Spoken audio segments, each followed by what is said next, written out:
Good afternoon, everybody, and welcome to the fourth edition of the Taskforce Deep Dives on public-private partnerships for social innovation.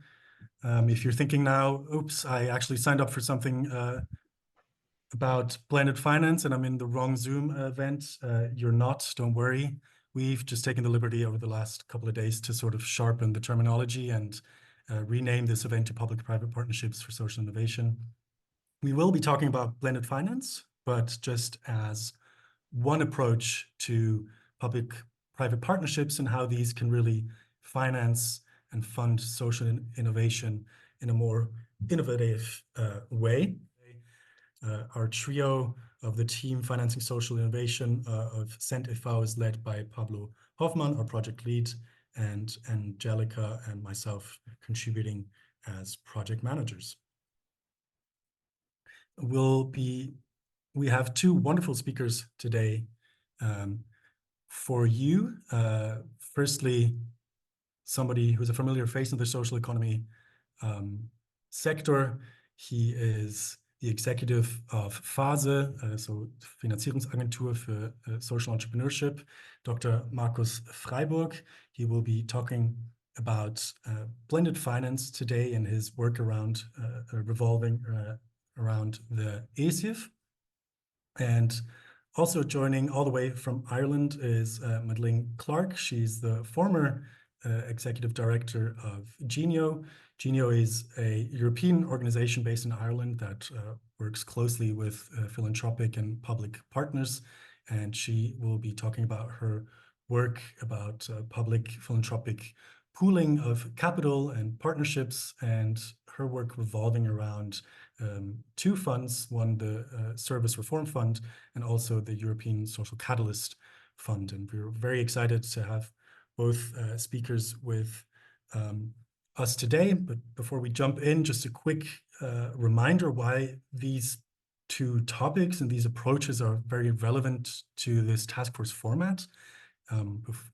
At the outset of the task force, when we kicked everything off last summer, we asked you, the stakeholders of the task force financing social innovation, what should kind of be the guiding stars for our work and this project. And we came up with 5 guiding questions, which you can also look up on the platform for social innovation if anybody needs a reminder there. And the 2 that are specifically relevant to us in the format today are the following 2. So firstly, we really want to answer the question, how can we catalyze more private and philanthropic capital and direct this capital flow into social innovation, and have a closer look at what kind of funding and financing instruments can really enable this. And secondly, we want to look at collaborations. So how can we promote more collaborations between different capital providers, but also between different project initiators. So how can we have more social innovation projects across sectors? And I think both approaches that we will hear shortly about in our speakers' presentations, they really address these questions quite nicely, and we're very excited to hear more about them. After these 2 inputs, we'll be jumping into some other breakout sessions. We will have 2 breakout rooms there, 1 for each topic, and Pablo and myself will also be joining as moderators, because we'll be hopping onto Miro just to harvest the insights and ideas that you're generating in these discussions. And then we'll be coming back into a plenary room, have a final discussion about everything we've learned and discussed, and then we're already wrapping up. It's a rather short 90-minute session today. Our previous Taskforce Deep Dives were a bit longer, but we want to keep it short and crisp this time. This was also the feedback that you, the participants, gave us last time, just to keep it shorter and crisp and take into account your attention spans at the end of the day. During our speakers' presentations, we'd love you to already take some notes, because as mentioned, we'll be hopping into breakout discussions after our speakers' presentations. So while they're speaking, already think about this question of contextualization, which is sort of guiding us also through these Taskforce Deep Dives. So think about how or what potentials do you see for these approaches to the German social economy ecosystem. And yeah, these notes will also be beneficial to the discussion that we'll be having in the breakouts later on. So without further ado, I want to hand over to our first speaker for the day. Markus, the stage is yours. I'm just going to stop sharing my presentation and please go ahead. Thanks a lot, Raphael, for the kind introduction, and also very happy to be here. So I start sharing my screen. I hope you can see it. So I have the pleasure to share a few of our, let's say, learnings and experiences over the next 15 minutes. And I think then we have another 5 minutes for Q&A before going in the breakouts. And what I want to share with you is some experience of our co-investment fund that we have set up, the European Social Innovation and Impact Fund, which is actually the first fund across Europe providing patient mezzanine capital to social enterprises while simultaneously benefiting from public guarantees from the European Commission under the EASY program. And I think with that, it's a very good example on how public and private funders can work together to equip catalytic financial instruments that really expands the universe of financeable social enterprises. And it's already implemented with the first pilot fund in Germany. And we're also now preparing and working for the second fund to scale it up even further. So maybe a brief background first to FASE. I think the majority of you might already know us. FASE just turned 10 last year, and we have built a lot of bridges between impact ventures investors and established FASE as a leading impact finance advisor in Europe, with now almost 100 transactions and actually 8 member states of the EU. So really trying to work towards an open pan-European pipeline of investment-ready social enterprises. And the focus of the conversation today shall indeed be on the co-investment mechanism that we have set up with the ESIF, European Social Innovation and Impact Fund, which is actually the first intermediary in all in Germany that is using these guarantees from the European Commission. And it's also the first intermediary in Europe that is using those guarantees for what we call quasi-equity investments, so some form of patient capital in the form of subordinated loans that can then invest into social enterprises. We were actually quite impressed when we learned end of last year that the EIF has actually guarantee agreements with more than 2,000 banks in place, but just with one fund, and the ESIF is a fund, that fund. And how is the ESIF one set up? So it's a normal closed-end fund with 10 plus 2 years and has a volume of around 12.5 million euros. And the idea is always to co-invest with other experienced direct investors into social enterprises. And those social enterprises need already to have a significant, let's say, proof of concept and also proof of market with some initial revenues. Usually we will give it as an indication around 500K as revenues. And then the fund can invest together with experienced direct investors. That can be social business angels, that can be other social venture funds, that can be family offices, foundations. And the ESIF always invests in the form of a subordinated loan, so a form of mezzanine capital, and that is partly secured by guarantees from the Commission. And I think the key feature is that indeed for this 12.5 million fund, we obtained up to 3.2 million guarantees from the formerly EASY program, which is now transferred into InvestEU. And these guarantees we are allowed, in quotations mark, to burn for free. And with that, obviously, the ESIF can invest much more patiently and finance also less return aggressive social enterprises than a normal social venture fund could do. And up to date, we have already financed around 20 social enterprises in Germany, but also in other European countries, and leveraged, let's say, more than 20 million additional capital from direct investors. And the ESIF is investing across a broad set of thematic sector areas. And what you see here is just an indicative some indicative examples from the portfolio in the different fields, and you might, let's say, reconcile a few of the ventures also that you know from the German ecosystem. And I think the key point that was also at the DNA of when setting up the ESIF is that we really want to build a financing structure that can finance both exit-oriented and non-exit-oriented European social enterprises. Because what we see that on the one hand side, even exit-oriented ventures are often struggling in finding sufficient capital, with I think the only 10% of the VC funding is going to impact cases. And on the other hand, I think it's also a point that Zend has continuously made clear that especially non-exit oriented social enterprises have challenges in obtaining special growth capital. And there we think that using patient mezzanine capital can be a very interesting form in providing appropriate capital that is then after 4 to 5 years also then paid back via the cash flows of the company. So maybe looking specifically at two cases that the ESIF has financed.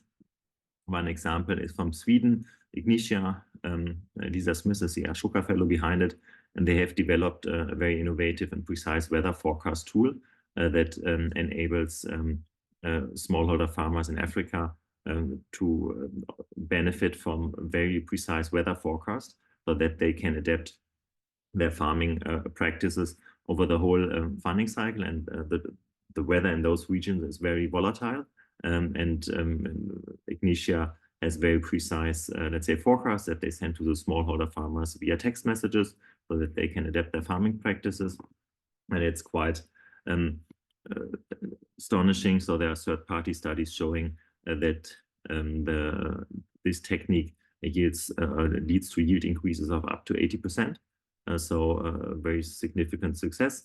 And I think 2 years ago, we helped to put together around 4 million, where Novastar Ventures was the lead investor. IKEA, the European corporate company, did one of their first impact investments. We also, I think, Mercy Corp joined as a co-investor, and also the ESIF with a mezzanine fund. So I think a very interesting concept. And back then, they already reached 1 billion farmers per year. Now this is increased to 2 million. So also already a significant increase on the impact side. So one example with where the impact is created in the global south. But I think also a very familiar example to at least those who are active in the German ecosystem. So Christoph Schmitz, as a founder of Acker e.V. And Acker Company, I think also recently obtained the Sustainability Award in the startup category in Germany. So Christoph developed a very successful kindergarten and school gardening concept, scaled it massively to multiple schools and kindergartens in Germany, and also complemented that with a recent office gardening offer. And the idea is always to bring people, especially pupils, closer in closer contact with nature and food production, and to develop a hybrid model around it. That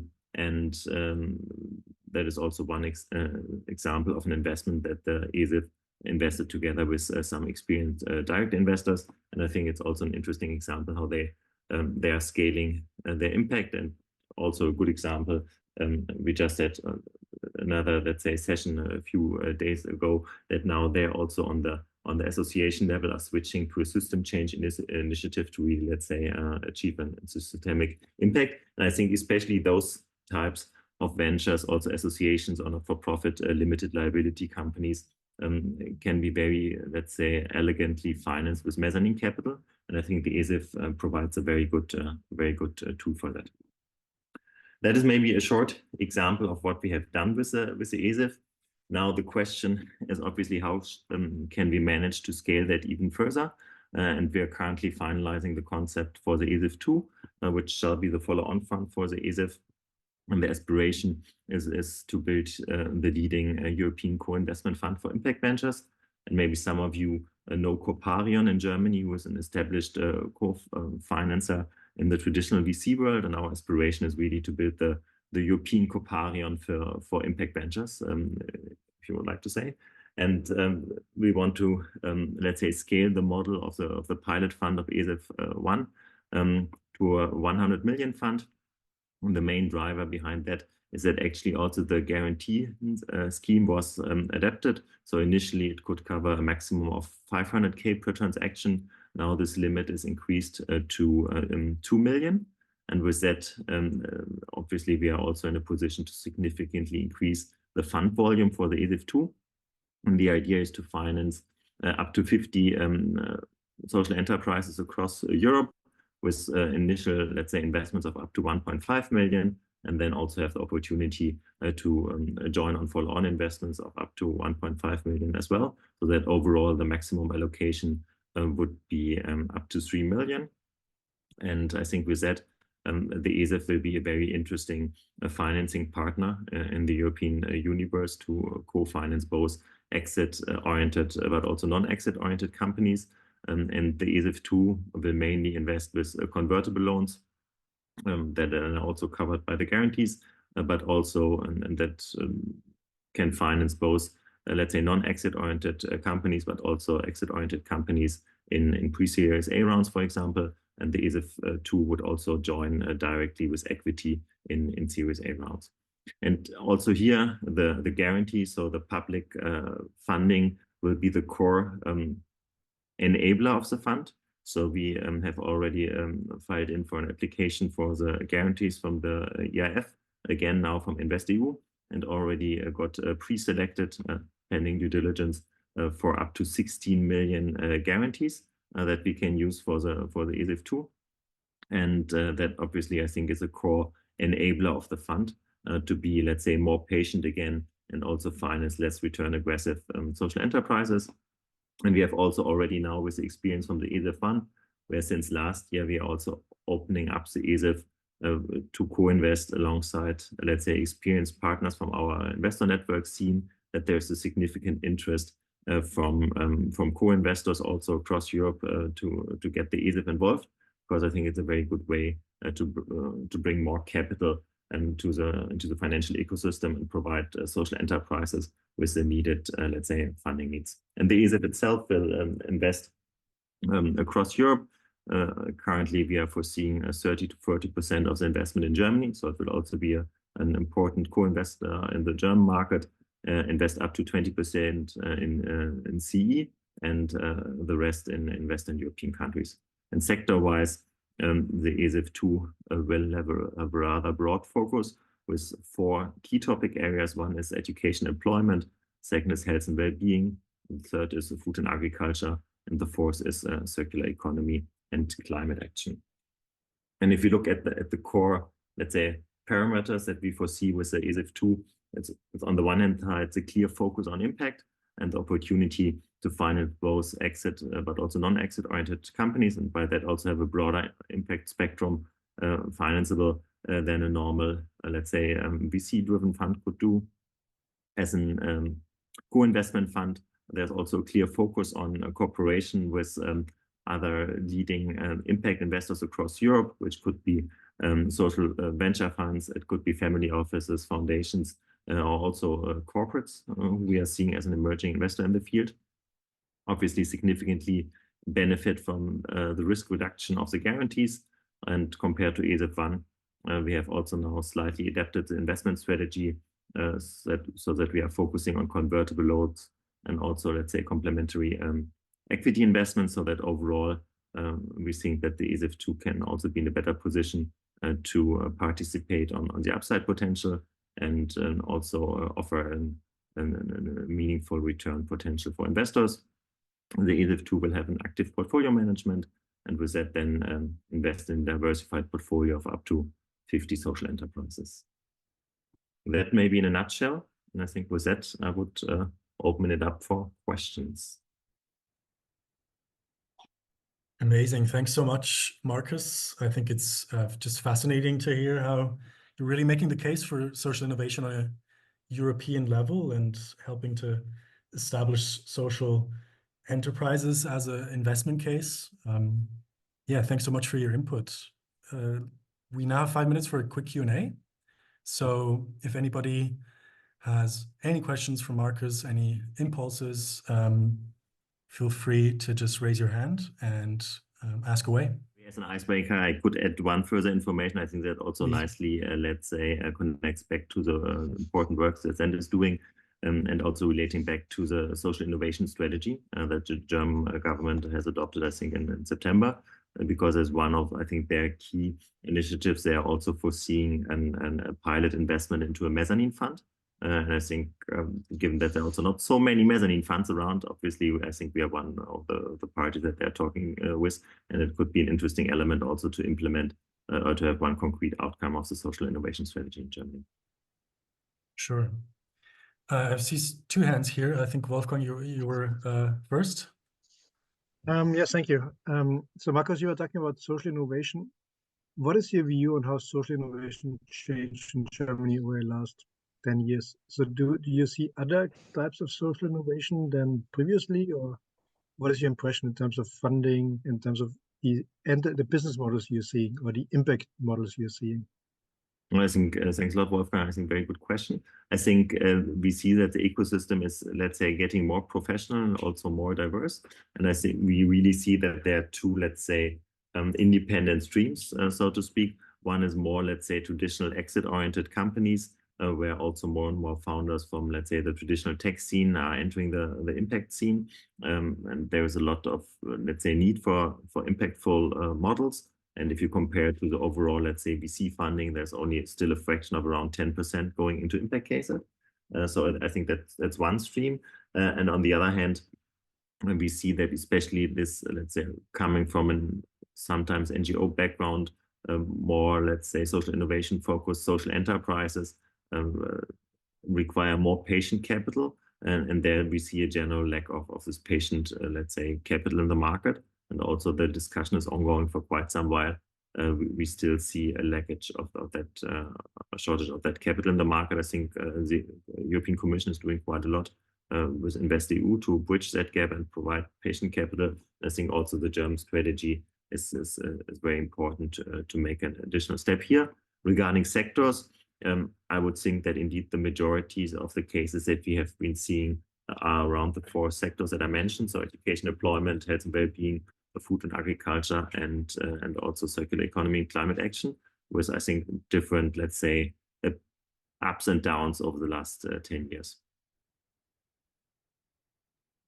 Okay, thanks for that overview, Markus. And one last question from Anja. Just quickly, congratulations, Markus, of building this fund. I mean, you were really driving this forward over the last couple of years. Now with this fund in place, and now the second one also about to be developed, where do you think are the most significant gaps still in the German ecosystem for funding social innovation and impact? What still needs to be done? What should be the priorities now that ESIF is already taking such an important role in the ecosystem? Yeah, thanks a lot, Anja, for the question, also for the positive feedback. But I think it's an interesting, let's say, a very good concept, but it still needs to be implemented also on the ESIF2 and provide really a way for the let's say, scaling up of our activities. And then indeed, I think it can be very interesting element, especially also to co-finance non-exit oriented social enterprises, because there I would say that we see that, let's say, still the strongest need in the market and the strongest gap, because only very few investors are yet in a position to provide this, let's say, patient capital to social enterprises. And I think if we can manage to implement the ESIF2, I think that will be a very important element. And I think the other element that what we still see as very much needed in the market is indeed capacity building side on the social enterprises, that they really, let's say, help get sufficient support to develop their business models and also, let's say, get investment ready. And I think that was also partly in focus of, I think, one React with Impact program last year. We understand that there might be further, let's say, offerings on the public side, but I think these two elements, I think, are key in building the ecosystem forward. And also then what we hear also from the traditional world is that the more mature the ecosystem comes, the more important it will also be to provide significant follow-on funding opportunities for, let's say, growth-oriented cases. I think now with a growth fund, there has been a significant step forward on the traditional, let's say, VC ecosystem in Germany. And I think building something similar or opening the existing solutions for impact ventures would also be another important step. Thanks. Thank you, Markus. Now we'll move on to our second input of the day. I'm very happy to welcome Madeleine Clarke to the virtual stage. Handing over to you, Madeleine. Thank you very much. Maybe just to say that I do know some of you, Anya, who asked me into the session or suggested I come in. I see Wolfgang there, Clementine, some other people that I know, but this is quite a mixed audience. So I'm hoping that in the points that I make, for some, they may be obvious and maybe even a little bit boring, and for others, they may be interesting, but I hope there's a mixture there and something for everybody. I'm not going to speak in detail to every point on the slides because the time is short and to allow everybody time for discussion. But you have them there in the slides and can always come back afterwards if there's something there that you feel is of interest and that you want to follow up. Yeah, you can jump to the next slide, please, Raphael. So I'm just going to cover these main points in this short presentation. Just a couple of basic points that may be obvious, but not always, and that need to be made about why social innovation is worth funding, and then why public and philanthropic funding has worked particularly well in my experience. So this will be a complement, I think, to, but a contrast also to your work, Markus. And I join with Anya in congratulating you on the progress. That's fantastic progress that you're making. So this is more about innovation that can be scaled by collaboration with the public sector. So looking at areas that the public sector is concerned about and can have very large budgets that are worth refocusing on innovative approaches. Some key considerations, which I'll just mention in spots, you can look at them later, and then maybe what else I think is needed, and just a little bit about those examples in both Ireland and Europe. So let's move on to the next slide, please. So yeah, I sometimes feel when I'm in the midst of conversations about social innovation that people are excited about social innovation as an end in itself. And it doesn't provide employment and harness social capital. But I think it's always important that we don't lose sight of social innovation as a means to solving problems and overcoming challenges at the local, region or international level.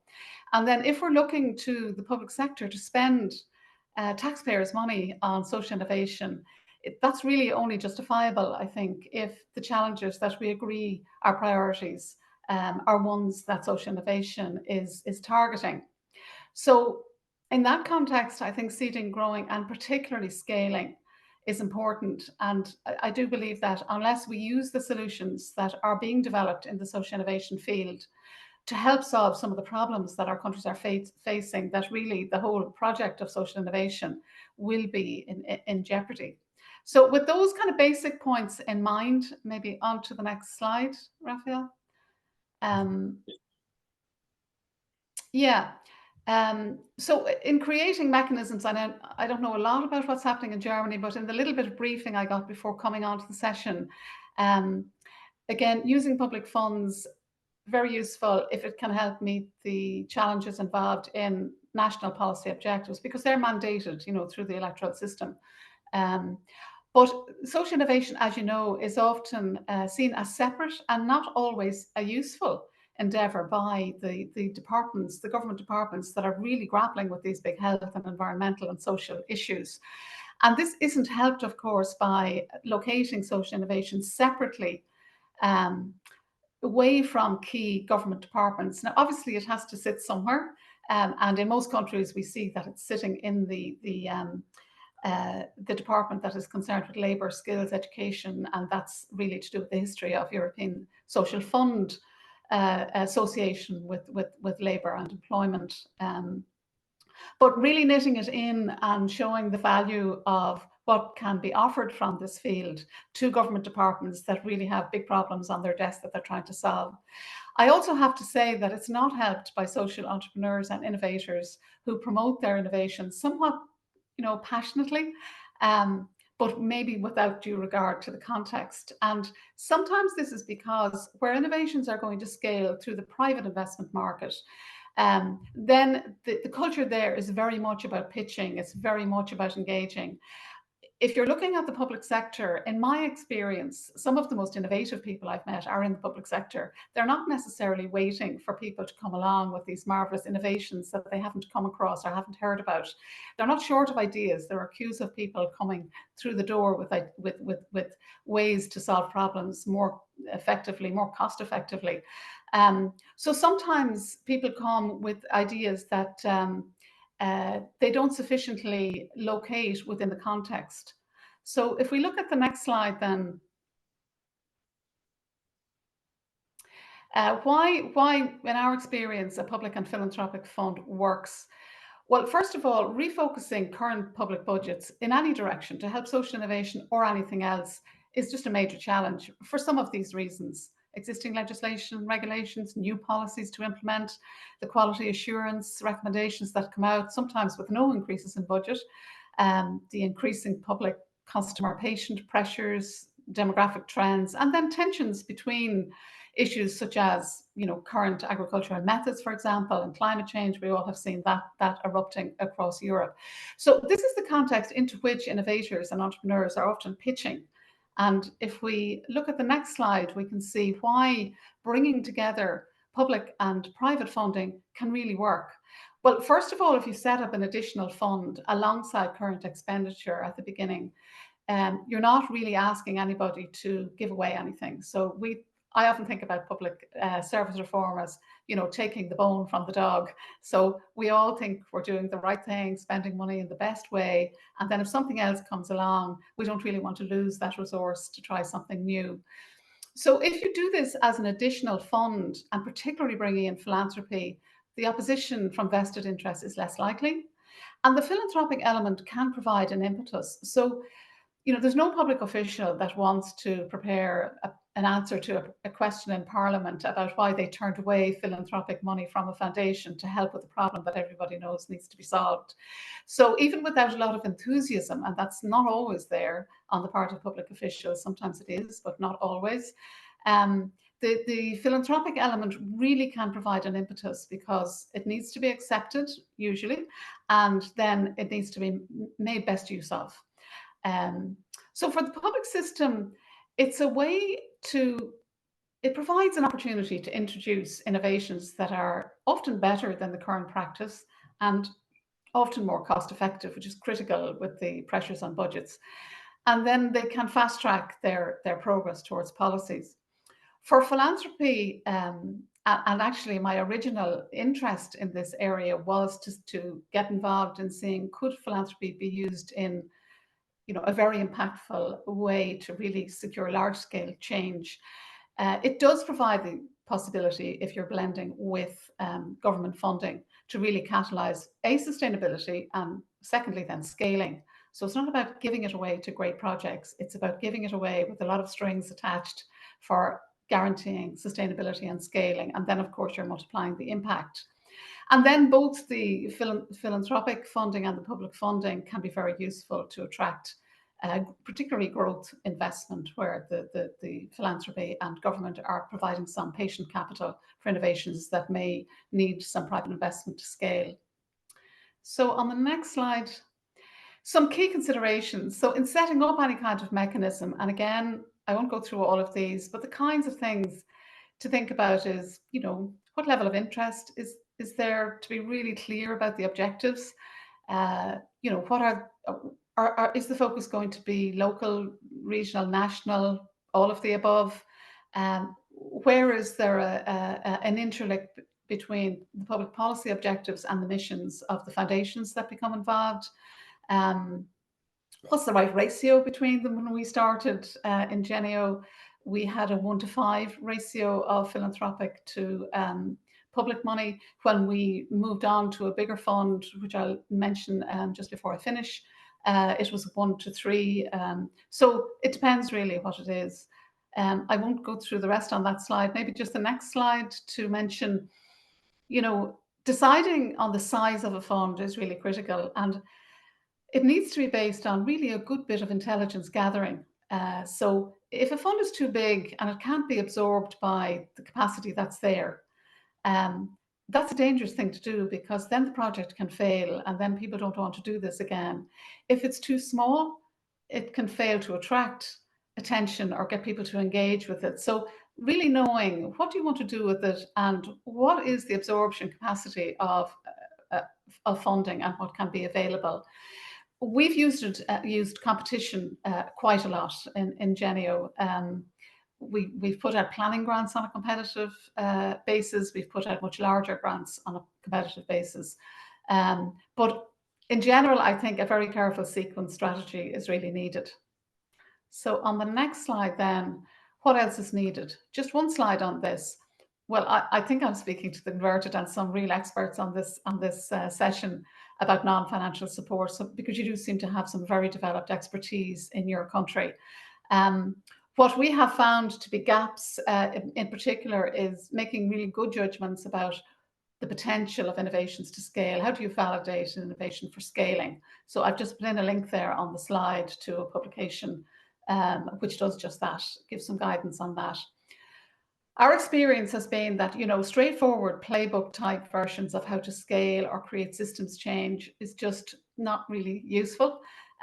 These are complex, contested environments, and I think particularly those of you from, if Bertelsmann are here or some of the other foundations know what I'm talking about. It's complex. So what we would suggest is adaptive learning approaches, and Genio has used action research to do this, which really can accelerate the pace of growing an innovation. The other key component is to involve the end beneficiary, so those for whom change matters most. And this is easier said than done. So again, I'm just dropping in a link there if anybody wants to follow up on ways to do that. So on the next slide, the examples from Ireland and Europe. So I just mentioned firstly an example from Ireland. So one of the funds that we managed was a 45 million fund, and it was to scale innovations to national level. Now, these were innovations already evidence-based. And in fact, all of these innovations in these three areas of disability, mental health and homelessness had very robust evidence. So for example, you know, Housing First, those of you know that innovation, you know, is very, very, like, lots of randomized controlled trials, systemic reviews of efficacy. The same with individual placement and support, which is an approach to finding and maintaining employment for people with chronic mental health difficulties. Again, just some links there. The first of those links actually might be of interest to those of you who are looking in from the public sector side. So if this is a public sector individual that we worked with, Bob Jordan, who's the CEO of the Irish Housing Agency. And it's just a 10-minute piece that he did at the launch of a report for us, where he just described how Housing First scaled from a pilot in our capital city to out throughout the country. And this involved quite a lot of working very closely with lots of aid in the Department of Health, the Department of Housing, the Health Service Executive, which is our national health administration structure, and the local authorities. And often what we were doing was grant aiding a combination of philanthropic and state funding back to public service agencies to really get this innovation going. So you're really bedding in the sustaining and scaling by routing this back through the management of the public agencies. The other example, just the last section there then, was the European Social Catalyst Fund. And indeed, Anya Koenig was a fantastic consultant on drawing lessons out of this with us. A very good person to work with, we found. So this was really a pilot. Essentially what we were saying was, look, you know, this combination of philanthropic and state funding, along with some capacity building, has really worked well, and we've scaled things to national level in 3 areas in Ireland. So why don't we have a go at doing this on the continent? And we built a small fund, which was primarily philanthropic. So we put some money in with Bosch and with the King Baldwin Foundation, and we made a small fund of 600,000, which we gave out in planning grants. So the main objectives were, first of all, everybody says there are great innovations that are evidence-based, but are there? You know, if you go searching for them, can you actually find them? So that was the first objective. The next was to demonstrate the value of resourcing planning. So those of you who are involved with innovators and entrepreneurs will know that something doesn't go from being successful in a small area to suddenly scaling or going viral just because it's good. It needs a lot of planning. I mean, we wouldn't put up a building without having a plan. We can't scale an innovation without having a plan. So we have been giving planning grants as a routine almost when we're managing bigger funds. And we found it's a very good way to spend bigger money well. And then, of course, designing a bigger fund to implement the scaling. So something much bigger. So just the last couple of slides there, maybe just the next one. Yeah, so just quickly there, we let this out and we got 120 applications from 22 countries. It was just like phenomenal. This was during COVID. We were completely bowled over. And then the next slide will show you the countries where scaling plans were developed. So applicants, the criteria were quite stringent. Applicants had to produce plans for scaling within and across member states. So they had to be relevant to at least 5 member states. And since then, just that small division of a small fund of 600,000, it's incredible the impact that it's had. So just finally then on the European level, the next slide, we're now in the process of building and coordinating a consortium for the European Networked Fund for Social Innovation. And this is involving other foundations are starting to come in, and academia, civil society, some of the people on the call here, the European Centre for Social Finance, other people. So this fund will be focused on, just the next slide there. So the 5 EU mission areas in Horizon, and there they are. Okay, so that is the last slide. Thank you very much. I suppose essentially the messages really are that, you know, the collaboration between philanthropy and public money at national as well as European level, in our experience, has just been phenomenally effective. And I think there is just an underestimation of quite how powerful a relatively small amount of philanthropic funding can be in the wider arena where big public budgets can be really influenced towards very good cost-effective innovation. Thank you. Thanks so much, Madeleine. That was super insightful. Thank you also for adding those additional links. That will be very helpful also for our participants after the session to look up all these or extend their knowledge base afterwards. We'll be sharing the slides online, of course, on the Platform for Social Innovation after this format. So now I'd just like to open the room up again for a quick Q&A. Any questions for Madeleine? Maybe a question from my part then, as while everybody else thinks of one. I was just thinking about the different interests that these stakeholders are having. So we have foundations, we have the government. How did you go about like interest alignment in the very first steps of building this approach? Like, what was the pitch that you gave both of these stakeholder groups when things were setting off? Yeah, good question. Actually, this began, I was doing some work for a foundation as an independent consultant, and they wanted to become involved in helping in the mental health and disability area, and realized that it was quite a complex political area with a small p. And but they really did want to spend several millions in this area. And I interviewed, I think at the time I did about 150 interviews with families, people with disabilities and mental health difficulties, with public servants, with advocacy agencies, providers, etc. And it was completely clear that everybody wanted the same thing, you know, better, much more customer-focused services with flexibility that they had some kind of control over. And everybody wanted the same thing. And I do think that philanthropic foundations and public agencies often are very well aligned in their objectives and missions.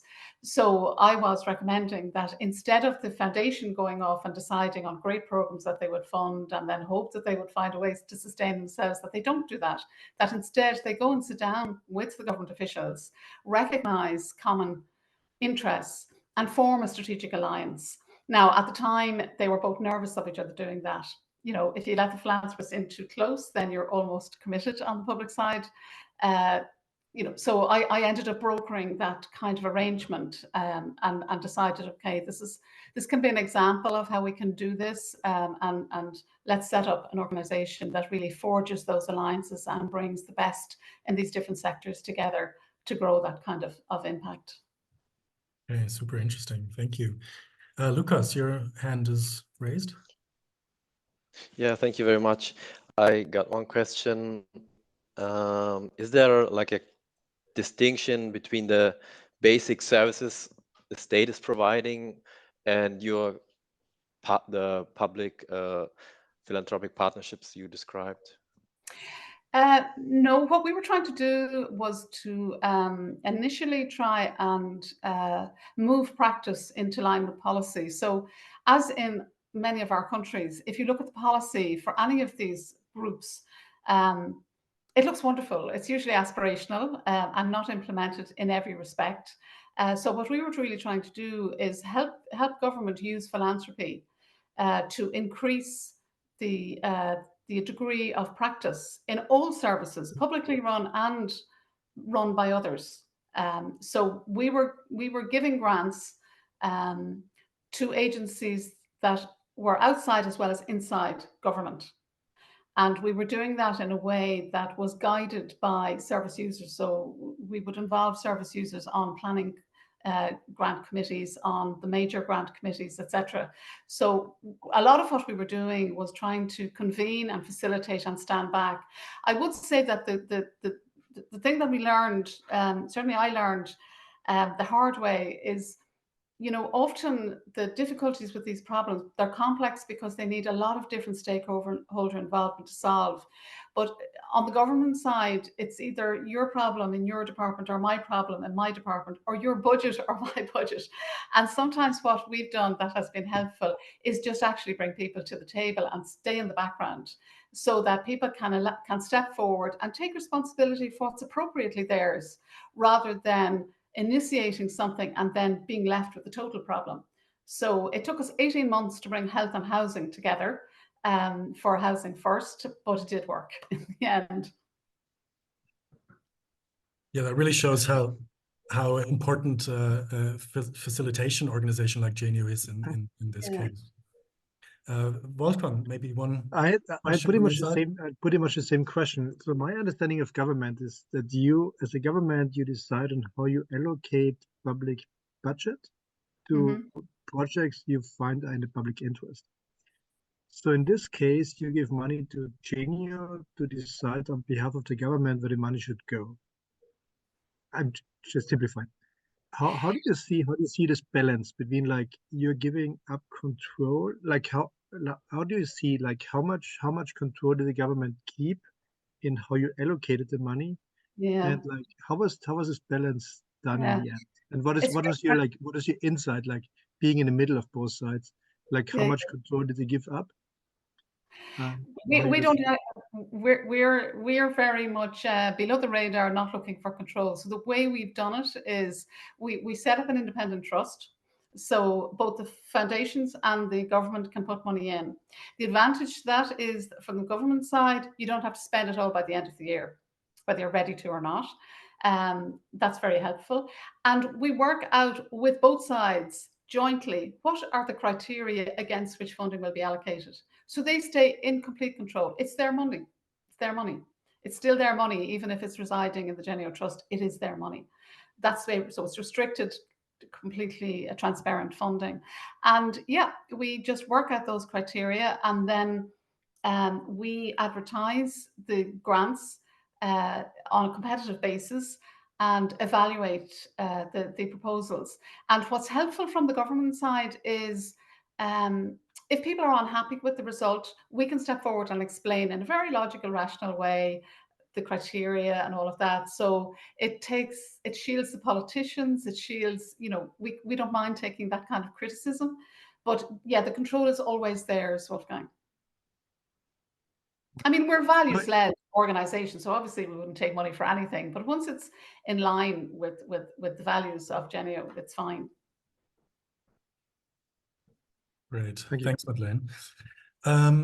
Okay, let's move on to the second part of the format. At this point, just another very warm thank you to both our speakers. I see, Laura, you just raise your hand there, but you'll have a chance to ask your question in the breakouts. We're a bit over time, so without further ado, I'm just going to hand over to my colleague, Pablo.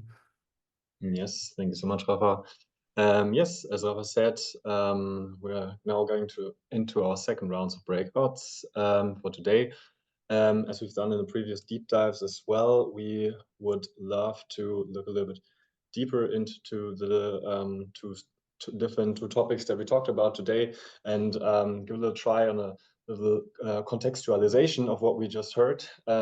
So what we actually have is two groups, and you can just choose and pick which one you would like to join, which that should open up right now. You should see them now popping up somewhere. And in those breakout rooms, we would love you guys to think about the question that you see on the screen, which is, which potentials do you see when applying a blended finance and or public philanthropic approach to the German context, thinking about financing and funding and scaling social innovation? If you're a funder, if you're a policymaker, if you're a stakeholder in the social innovation ecosystem, think from your perspective. And also, if you have further questions, our lovely speakers will be joining the rooms as well. So take the opportunity, and then afterwards we're gonna meet again here in the main session and talk a little bit about the results. All right, I hope you guys had a lively discussion, everybody, in both rooms. We're just gonna do real quick now. For second to last part of our event is just give a little bit of an overview of what we discussed in those rooms, me and Raphael. And I'm just gonna do a quick start in our room. I was in the room with about the ESIF and the blended finance construct that Markus Freiburg talked about. We thought about a little bit about what potentials actually there are for using this type of approach, especially locating it into the different financing and funding instruments that already exist in Germany. And we saw like a couple of things that Markus has already touched upon in his presentation as to like disadvantage of with the ESIF being more able to being an instrument that is also suited for those types of social enterprises and businesses that you can expect to not like for like what is used to what was a common thing for venture capital funds of like to have an added value of 10 times to also be actually to address and finance those around 3 that can multiply the value by 3 to 5 times. So also it's basically able to finance not as aggressively as it is the common standard in the venture capital market. Obviously, the big advantage being able to attract more commercial investors into this dynamic and growing market as well, being able to attract them and get more capital for the social innovation ecosystem in general. It's also, there's a large opportunity also for state development banks, for example, to become part of it and then extend their business field into this sector as well. Markus talked about that the first ESIF, actually the State Development Bank in Berlin, formed part of, and we always have a bunch of state development representatives here at our meetings. So this is a very different and interesting thing to look into, especially think about closing or approaching the second ESIF.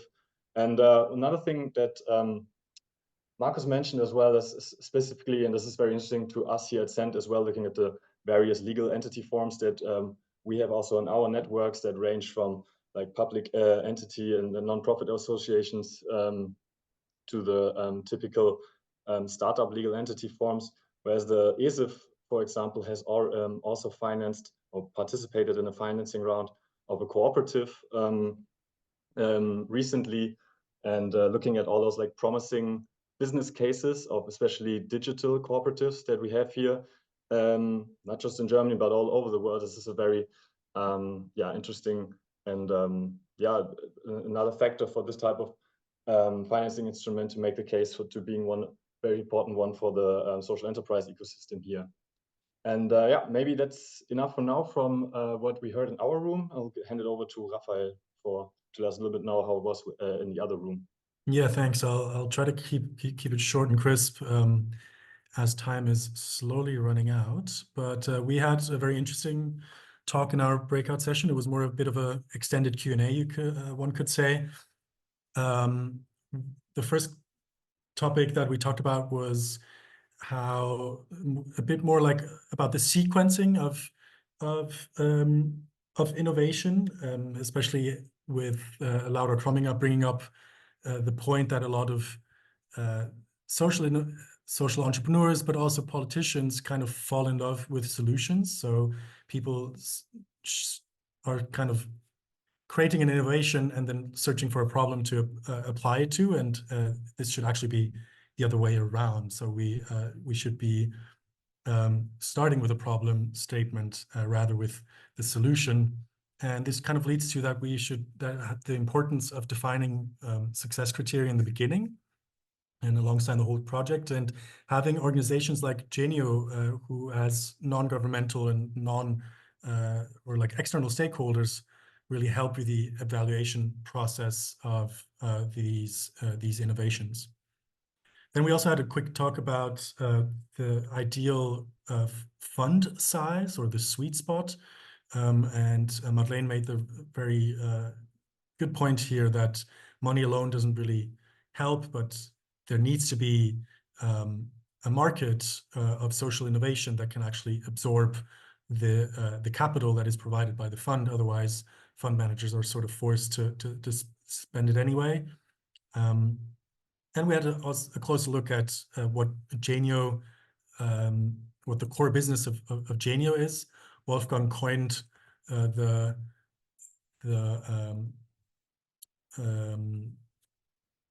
term here of governance as a service, and Madeleine sort of said that, yeah, this could be the direction that Genio is going, with the core areas being like independent fund managing, capacity building, and the most important one actually being action research. So really going out there and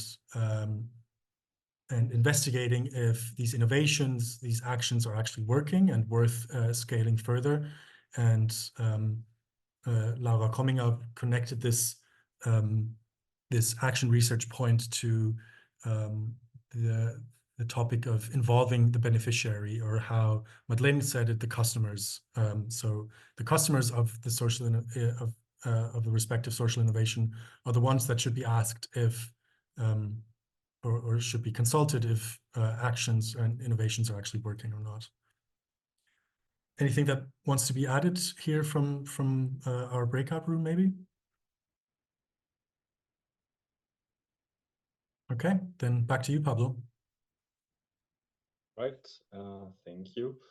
Yeah, before we close up the event, we just would love to ask you one last question via our Menti survey tool, because we also see these deep dives as part of our ongoing process in this project to look into which financing instruments are of specific value within the German context, also which we want to look further deep into further over the course of this project. So if you like, can you please click on that link or scan the QR code. We just have one quick question on whether or not how promising you actually think these blended finance and public philanthropic pooling instruments are for the financing of social innovation in Germany. I mean, just like a quick estimation of how much you basically like what you heard today, and how much you think we should keep looking into them. And we're gonna afterwards look at those results, look also at the results in our Miro board, and then yeah, surely gonna talk a little bit more about these fascinating concepts.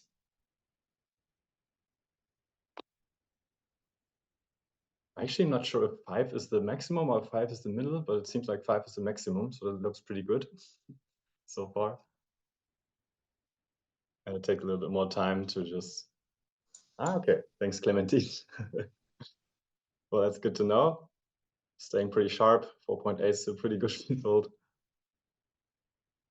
And all right, I feel like this is obviously just a quick mini survey in our event, but I feel like we all got a good idea of how promising these concepts are, and yeah, we're gonna just take these, take the survey here, and also take it to our next events of the Taskforce Deep Dives. And now what I just want to do is quickly talk about what is upcoming. Actually, I'm gonna just share my screen real quick. There we go. Yes. So I hope you see. I hope you actually see my presenters mode perfect. Thank you, Laura. Yeah, thanks you all, everybody, for being here with us. We are really happy of how these deep dives are actually going, the feedback we get from the community, and it's also for us super exciting to learn together with you with the social innovation ecosystem about these innovative instruments. And we just decided we definitely want to keep those deep dives up over the course of this project, provide more events on different financing instruments and trends in the world and also within Germany. And the next one, we all got the next one in the pipeline. This one, we're actually going to zoom a little bit out, take a sort of like meta perspective on the ecosystem and look at how other regions or countries in the world have promoted the ecosystem for financing social innovation, a lot of times through impact wholesaler system. This is what the next deep dive is going to be about. So check your inbox for an invitation that's up to come. And in the meantime, if you have any questions, any ideas, any feedback on our deep dive series, and also about different financing and funding schemes, initiatives that we should learn about, please feel free to reach out to us. You see the mail address here. You can also find the recap and the video if you want to share it with someone else in your organization on the platform for social innovation, as always. And well, without further ado, thank you all for being with us today. And also at like 5:30 in the afternoon, thanks for staying with us and hanging around. And now I wish you all well, schönen Feierabend, as we say in Germany, and see you around at our next deep dives.